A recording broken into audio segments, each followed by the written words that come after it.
Well, we're here at the VMAC once again. Gregg Bell, Tacoma News Tribune. We're doing too much of these, too many of these. When's the off-season start? Right. Yeah. So, I mean, but this is what happens when you have turnover. And 3 weeks ago we were here, and it was a somber, kind of a downer mood. 14 years of Pete Carroll, and now we get this new blood injected and young blood injected into this franchise. And when I mean young, that's youngest in the NFL, half the age of Pete Carroll. What do you make of what you saw today from Mike Macdonald? I think the personality is there. The intensity is going to be there. We can see that, I think. Well, Chris, this is the third. I'm a little older. I've covered now 3 first-time head coaches who've never been a head coach at any level. And he reminds me of the other two. Bill Callahan in the early 2000s with the Raiders. Steve Sarkisian, who I worked for at the University of Washington, his first head coaching job on Montlake about a decade or so ago. He does kind of give the perception that he's head swimming a little bit. Mm-hmm. And he'll be bumping into walls, especially these first couple months of the offseason, as all first-time head coaches do. But that's where your staff and your general manager come into the NFL. And that's where John Schneider now, his first real task is to get this guy on board with the program and the culture that Schneider wants to maintain here. Yes. That's not going to be easy for a new first-time head coach at 36 to merge in. Pete Carroll's legacy here, the basketball hoop over our shoulder, all of that, rah-rah. He's not going to – Mike Macdonald's not going to duplicate He said, I'm going to be myself. I'm going to be me. He says, I have a sense of humor, I promise. He's renowned in Baltimore for not having one, or at least having a stale one or something that the players can't relate to. He was pretty good, I thought. Yeah. He was loose, but he also was tight. He had Bert Cole, the vice chair of the franchise, right in the front row. He had his wife right in the front row, and he had his boss to his right. He said a few things that were interesting, though. He told we asked him about his offensive coordinator and the direction he wants to go. He said they've already started working on it. And I think you might have mentioned in an earlier segment. He said he doesn't even know where the indoor practice facility is. No, he doesn't know where the locker rooms which is like 30 feet down to where we're standing right now. They have a list when they come into these things of who they might want to hire. That's something John Schneider asked in the interviews. Absolutely. And said, hey, if you get hired, who are you bringing in? Who would you bring in, right. And so we asked, offensive coordinator-wise, it would make sense that a first-time 36-year-old defensive-minded head coach would bring in a veteran NFL play caller, older. Mm-hmm. He said that's not necessarily at the top of his list of criteria for offensive play callers. He wants one that will be physical. He wants to run the ball physically. That's what he's known from working at the University of Michigan and, of course, with the Baltimore Ravens for 10 years. And the defense, right. Yeah. So he wants an offense that is physical and that will take shots.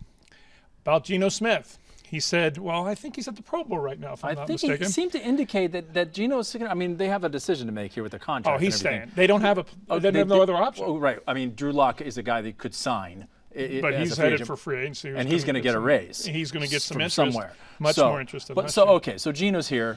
Okay, you're going to pay your quarterback $22 million or whatever. Correct. Yes. Now he's got other decisions to make. I mean, once you hire a staff, I mean, this thing has all happened so fast because you got the combine, you got the drafts in April. I mean, he's got his work cut out. He and John have their work cut out for them here.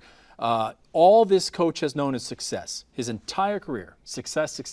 This is going to be a tough job to get to that point, like with a 9-8 team. At 9-8 team, they're not starting from scratch. Right, that's better. Right. So, and they have a quarterback who's been around the league, and the issue at quarterback for the Seahawks is not the present; it's the future. And in these coaching hires, that's what the question that Schneider had for them was not who's the quarterback for 2024. What's your vision for beyond? And the coaches, Macdonald included, would ask John Schneider, what's your future for beyond? Are you going to draft one with the 16th pick in this draft? Those are the questions on offense. On defense, Bobby Wagner's contract is over. He has been in the middle of the defense for 12 of the last 13 years here. He'll be 34 years old. Jordan Brooks' contract suddenly is over. They didn't pick up the 5th-year option. Both inside linebackers on a defense that will be different, scheme and personnel-wise, under Mike Macdonald than it was under Pete Carroll / Clint Hurd. No more 3-4, really. Well, he ran a 3-4 in Baltimore, but it was a different 3-4. And it will be much more disguised and varied. Yes, you won't know. And he's going to bring in his own guys for that. I was going to say, there's a linebacker that is a free agent, and his name starts with a P, and he's a linebacker, and Patrick Queen. Patrick Queen is, I think, much like Jordan Brooks, didn't get his 5th-year option picked up by Baltimore. Right. Who better for Mike Macdonald to start his new defense and schemes than what the guy was in the middle of it in Baltimore?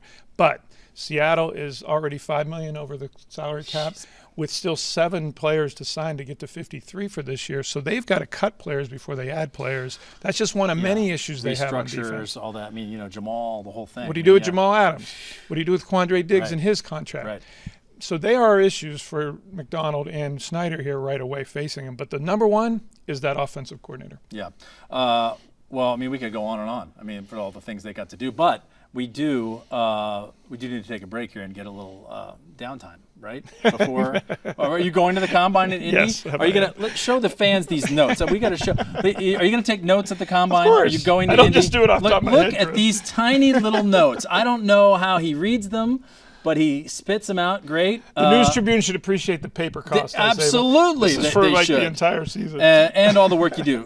Greg, yeah, for more on what Greg has to say, you're going to write up an article about those? I am, about John Schneider saying he wants to change the marketplace. That's what he said. He's a disruptor. This hire is a disruptor who changes the marketplace. We'll see if he does. News Tribune, TNT.com, and then you Twitter all the time. NewsTribune.com absolutely. at G Bell Seattle. Thank you. Thanks, Greg. Thanks, Appreciate Chris. it.